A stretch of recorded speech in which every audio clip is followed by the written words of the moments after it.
581வது நாளாக கருணை கரங்கள் சார்பாக அன்பும் அன்னமும் என்பதன் அடிப்படையில் உடுமலை மீனாட்சி ஃபார்மா நிறுவனத்தின் சார்பாகவும் நிறுவனர் அவர்கள் குடும்பத்தார் அனைவரின் சார்பாகவும் மதிப்பிற்கும் மரியாதைக்கும் உரிய நிறுவனர் ஐயா மற்றும் அவர்கள் அன்பு திருமகன் ஆகியோரின் திருக்கரங்களால் அரசு மருத்துவமனையில் சிகிச்சை பெறுபவர்களுக்கும் மற்றும் உடன் இருப்பவர்களுக்கும் காலை உணவு அன்ன தர்மமாக வழங்கப்பட்டது.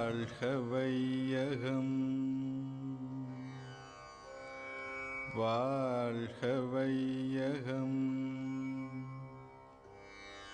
வாழ்க வளமுடன், வாழ்க வையகம், வாழ்க வையகம்.